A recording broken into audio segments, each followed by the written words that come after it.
How's it going, everybody? Austin Carter here with Attack Line Leather. And today on this Toolin Tuesday, I'm going to be showing y'all how I do finger carving. This was kind of requested in another video and on social media on how I go about doing this. Before I kind of talk about my process, here I have 3 pieces of Herman Oak veg tan leather. It's kind of some just strap material that I have. I'm going to be casing them. It's about a ½ inch, an inch, and an inch and a half that I'll be using. And this is just to kind of simulate a belt or a purse strap or a handle or something like that. That's generally where I use finger carving, just to add a little extra flair.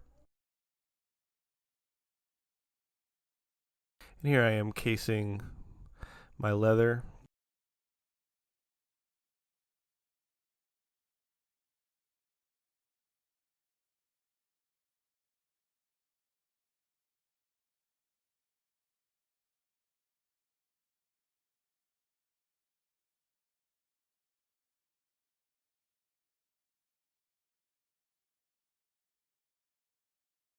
Alright, so to begin, obviously you want to have a sharp swivel knife, and that's the only tool that I use for this and that you'll need. And how I begin is, well, just to begin, there's endless ways to finger carving. It's really up to your imagination, and there's just some great people out there that you can follow. Bob Park is one of my favorites. He does all kinds of amazing finger carvings, so go ahead and check him out. But here what I'm doing is kind of just crescent swoops with my swivel knife, and I'm kind of going back and forth and adding in just little decorative cuts. I don't draw anything out with a pencil. Everything's just kind of by feel, and I just kind of let the swivel knife do all the work, and I kind of just go for it. It does take practice, so a good way to do that is just to cut out a bunch of strips of scrap leather and go for it and just try it. And it's a really good way to finesse and hone your swivel knife skills. As you can see, there's plenty of cutting in either direction and getting accurate and even like semicircles and circles and stuff like that. And again, it really just is up to your imagination. I don't think I do the same design in most of my finger carvings.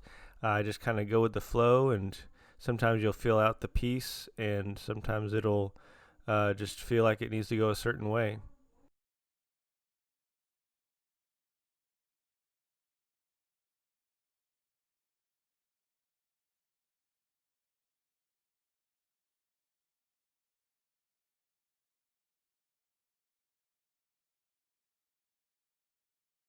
And so here I'm doing kind of more of like a hook cut, and as you can see, I'm going in opposite directions each way. That it just has a nicer flow to it.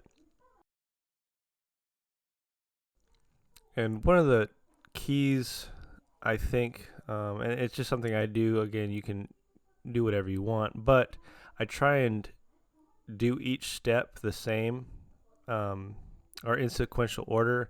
And so as you can see, I make a cut, the same cut on each piece of the finger carving, just so that I get the redundancy and the accuracy.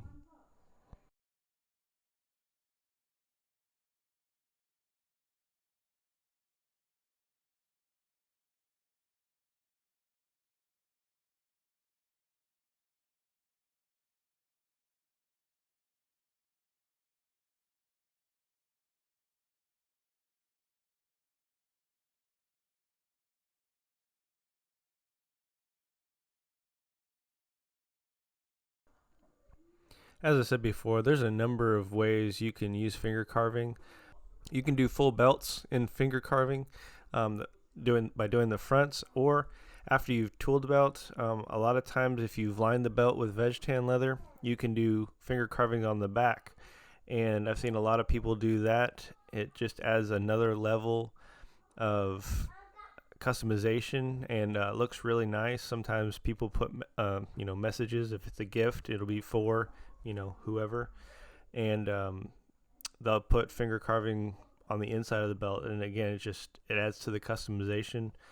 I've also seen people do finger carvings on the inside of portfolios and wallets, and really you can put finger carvings wherever you want. It's just another way to create a look and to set yourself apart as a leather craftsman. And once you practice and get a style, it gets really fun, and you try and find different places to put it. I know I've started using it a lot in the recent days, and I'm just really enjoying the process. It's added a whole new dynamic to my tooling. And so I hope by making this video, I can just show you a few of the patterns that I don't know, came up with, because I just kind of just started cutting. But this is kind of the steps that I take, and I really hope that it inspires you and grows you in the craft.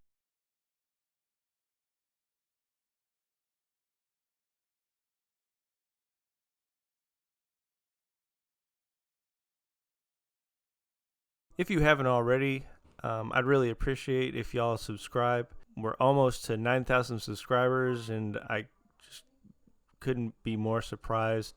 I just never really thought I'd ever get that far. But I really appreciate y'all's support and your comments. Again, I made this video because of a comment. Somebody wanted to know more, and they didn't know much about finger carving, so I decided to make a video about it. Again, if you have ideas, go ahead and leave them in the comment section.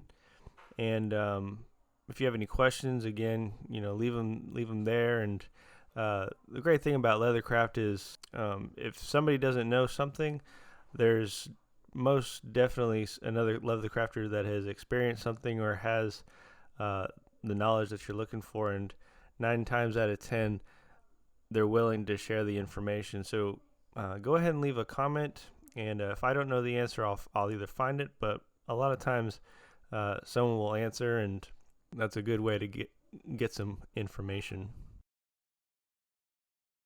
All right, and so we moved on to the thicker of the straps, and really the only difference is that you just have more surface area to fill, and so your finger carvings will generally be bigger.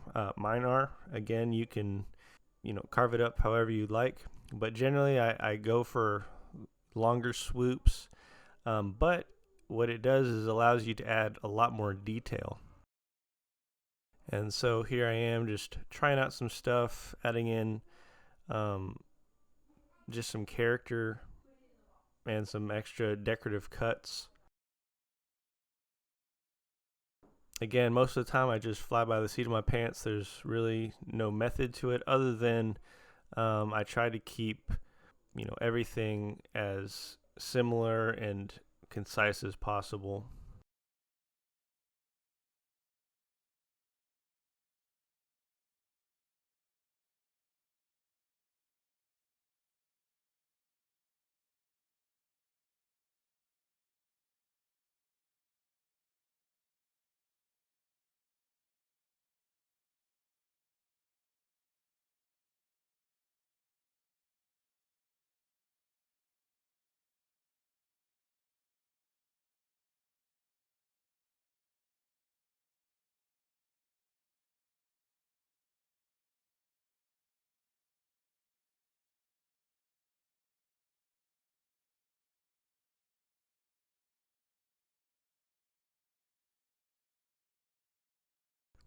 If this is something that interests you and that you want to try out, feel free to send me your work. I'd really like to see, if you decided to practice this, send me a photo of it. You can either email it to me or you can post it on Instagram.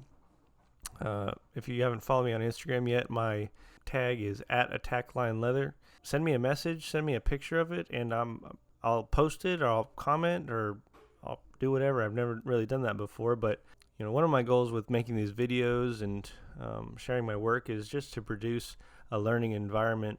And so if you have questions, or if you get hung up in a section, send me a picture of what's going on, and a lot of times, we can figure out what's hanging you up or not.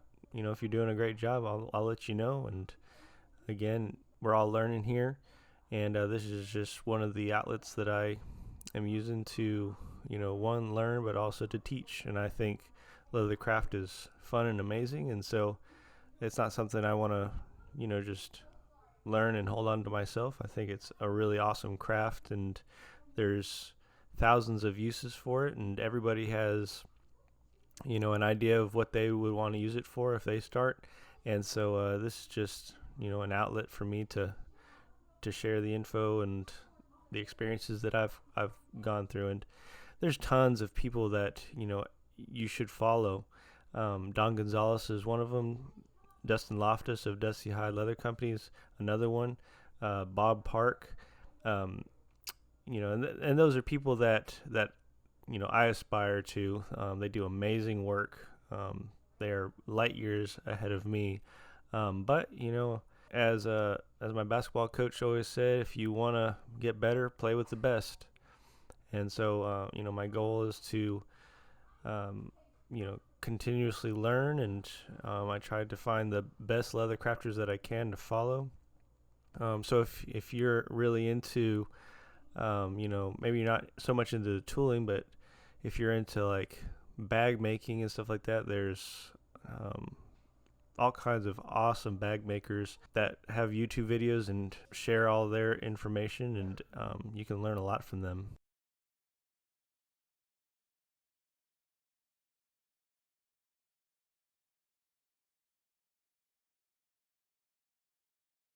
Alright guys, that pretty much wraps up this video. I hope y'all learned something from it. I hope that you got some ideas. If you haven't begun finger carving, I hope you start. It's really fun once you get the hang of it. There's a million different things you can do. It's really just up to your imagination. And I hope this video was helpful. And until the next one, I hope y'all have a great day. Thanks y'all.